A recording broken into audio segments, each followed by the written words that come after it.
అందరికీ నమస్కారం అండి. Welcome to our YouTube channel. ప్రభుత్వం నుండి వచ్చే ఉపయోగకరమైన సమాచారం కోసం మా ఛానల్ను సబ్స్క్రైబ్ చేసుకుని ఫాలో అవుతూ ఉండండి. ఈరోజు మనం తెలుసుకుపోయేది ఆంధ్రప్రదేశ్ ప్రభుత్వం త్వరలో జూన్ 12వ తారీఖున అందించబోతున్న అన్నదాత సుఖీభవ పథకం కోసం. ఈ పథకానికి ఎవరు అర్హులు, ఏమేమి డాక్యుమెంట్స్ కావాలి, దరఖాస్తు ఎలా చేయాలి అనే మీ సందేహాల కోసం ఈ వీడియోని పూర్తిగా చూసేయండి. వీడియోలోకి వెళ్లే ముందు మన వీడియోని లైక్ చేయండి, షేర్ చేయండి, సబ్స్క్రైబ్ చేసుకున్నట్లయితే త్వరగా సబ్స్క్రైబ్ చేసుకోండి.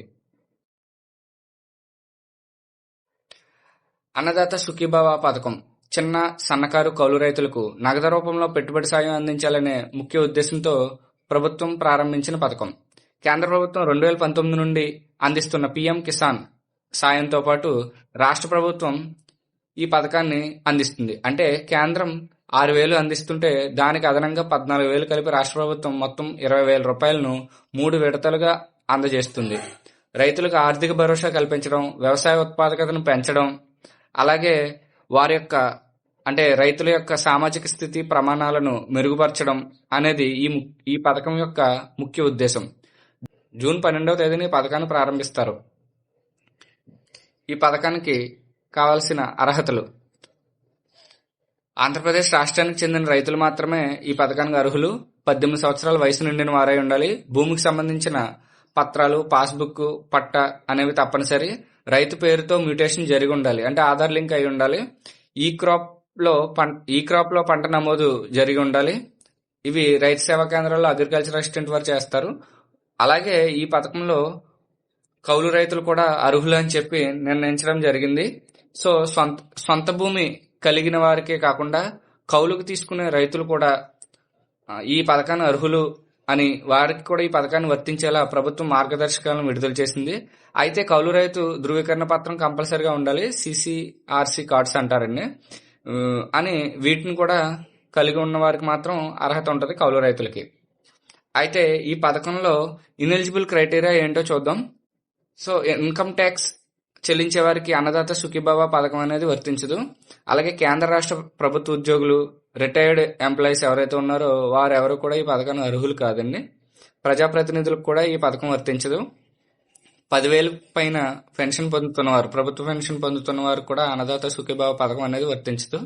అన్నదాత సుఖీభవాన్ని ఫ్యామిలీ యూనిట్ గా తీసుకుని వర్తింపజేస్తున్నారు. కాబట్టి ఫ్యామిలీలో 2-3 ఉండి వాళ్ళందరి పేరు మీద ల్యాండ్ ఉన్నా కూడా ఒకరికి మాత్రమే లబ్ధి చేకూరుస్తుందండి, అందరికీ చేయకూడదు. ఒకవేళ వారు సెపరేట్ గా ఉండి కుటుంబాలు ఉంటే సెపరేట్ గా వేరువేరుగా కూడా వర్తిస్తుంది.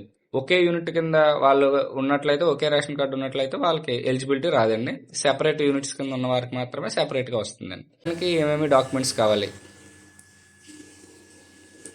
ఫార్మర్ ఆధార్ కార్డు కావాలండి, ROR 1B అడంగల్ కావాలి, బ్యాంక్ పాస్బుక్ కావాలి, అలాగే మొబైల్ నెంబర్, వర్క్ చేసే మొబైల్ నెంబర్ కావాలి, survey numbers as per ROR ప్రకారం కావాలి, పాస్పోర్ట్ సైజ్ ఫోటో కావాలండి. అయితే వర్క్ ఫ్లో ఎలా ఉంటుంది? ఇప్పటికే మనకి డేట్ అనేది అయిపోయింది. మనకి ఈ వీడియో చేసే టైంకి చివరి రోజు అండి డేటు. అయితే మనకి ఈ క్రాప్ పంట నమోదు అనేది, అలాగే సిసిఆర్సి కార్డ్స్ అనేవి ఇవన్నీ రైతు సేవా కేంద్రాల దగ్గర అగ్రికల్చర్ అసిస్టెంట్ వారు నమోదు చేయడం జరుగుతుంది. సో ఆ ప్రాసెస్ ఏంటంటే, రైతులతో తమ వద్ద ఉన్న Aadhaar card, passbook, bank book ఇవన్నీ కూడా తదితర పత్రాలతో రైతు సేవా కేంద్రంలో అగ్రికల్చర్ అసిస్టెంట్ వారిని సంప్రదించినట్లయితే వారు ఆ వివరాలని నమోదు చేసుకుని మనకి ఆన్లైన్లో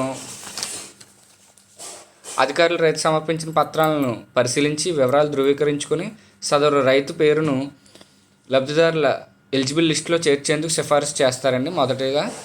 తర్వాత వాటిని వెబ్లాండ్ డేటా ఆధారం చేసుకుని ఉన్నతాధికారులు అనగా MRO లేదా MAO వారు పరిశీలించి అర్హులైన వారిని అన్నదాత సుఖీభవ ఎలిజిబుల్ లిస్టులోకి చేరుస్తారండి.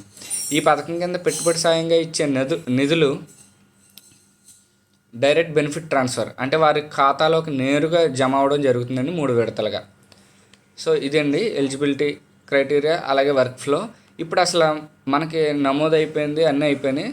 సో మనకి ఏ విధంగా స్టేటస్ చెక్ చేసుకోవాలి, మన స్టేటస్ ఏంటి, ఎక్కడ ఉంది ఏంటి అనేది చూద్దామండి. మనం అధికారిక వెబ్సైట్ ఏదైతే ఉందో అన్నదాత సుఖీభవ, ఆ వెబ్సైట్లో హోమ్ పేజ్ నందు స్టేటస్ చెకింగ్ అని ఉంటుందండి. అంటే నో యువర్ స్టేటస్ అనే ఆప్షన్ ఉంటుంది. ఆ నో యువర్ స్టేటస్ అనేది క్లిక్ చేసి అక్కడ Aadhaar card number, mobile number కానీ ఎంటర్ చేసి ఆ స్క్రీన్ మీద చూపిస్తున్న క్యాప్చాని ఎంటర్ చేయాలండి. క్యాప్చాని ఎంటర్ చేసిన తర్వాత సెర్చ్ ఆప్షన్పై క్లిక్ చేస్తే దరఖాస్తుకు సంబంధించిన స్టేటస్ వస్తుందండి. అంటే పెండింగా, వెరిఫైడా, రిజెక్ట్ అయిందా, పేమెంట్ కంప్లీట్ అయిందా అనే ఆప్షన్ చూపిస్తుందండి. ఇందులో రిజెక్ట్ తప్ప మిగతా ఏమొచ్చినా కూడా మనకి ప్రాబ్లం లేనట్లే. ఒకవేళ రిజెక్ట్ వచ్చినట్లయితే ఆ రైతు సేవా కేంద్రంలో ఉన్న అధికారులను కానీ, లేదా మండల అధికారులను కానీ, లేదా జిల్లా స్థాయి అధికారులు కానీ కాంటాక్ట్ అవ్వాల్సి ఉంటుందండి. విలేజ్ అగ్రికల్చర్ ఆమోదం తెలిపిన తర్వాత మండల స్థాయి అధికారి అయిన ఎంఏఓ వారి ఆమోదం తెలపాల్సి ఉంటుంది. కాబట్టి రైతు సేవా కేంద్రం సిబ్బందిని సంప్రదించిన లేదా వారి లాగిన్ ద్వారా స్టేటస్ చెక్ చేస్తారు. వారిని సంప్రదిస్తే అవసరమైతే జిల్లా అధికారులు కూడా.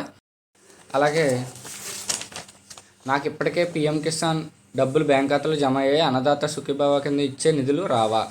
అలా ఏముండదండి. పిఎం కిసాన్ కింద అందజేసే 2,000 రూపాయలు రాష్ట్ర ప్రభుత్వం అన్నదాత సుఖీభావ కింద ఇచ్చే నిధులు కలిపి రైతు ఖాతాలో జమ చేస్తుంది. 3 విడతల్లో కలిపి మొత్తం 20,000 అండి. అంటే పిఎం కిసాన్ 6,000 3 విడతల్లో, అన్నదాత సుఖీభావ 14,000 3 విడతల్లో. సో ఈ విధంగా 20,000 జమ అవుతాయండి. అయితే ఈ సీజన్ సంబంధించి పిఎం కిసాన్ నిధులు ఇప్పటికే రైతు ఖాతాలో జమ అయ్యాయి. వారందరికీ పిఎం కిసాన్ నిధులు పోను అన్నదాత సుఖీభావ కింద ఇచ్చే నిధులు జమ అవుతాయండి. అలాగే ఏ పంటలు పండించే రైతులకు అన్నదాత సుఖీభావ పథకం వర్తిస్తుంది? వ్యవసాయంతో పాటు పండ్ల తోటలు, ఉద్యానవన తోటలు, పట్టు పరిశ్రమలకు సంబంధించిన పంటలు సాగు చేసే రైతులు కూడా అన్నదాత సుఖీభావ పథకానికి అర్హులు. అన్నదాత సుఖీభావ పథకం ఎవరికి వర్తించదు. ఒక కుటుంబంలో ఒకరికి మాత్రమే అన్నదాత సుఖీభావ వర్తిస్తుందని మిగతా వాళ్ళకి వర్తించదు.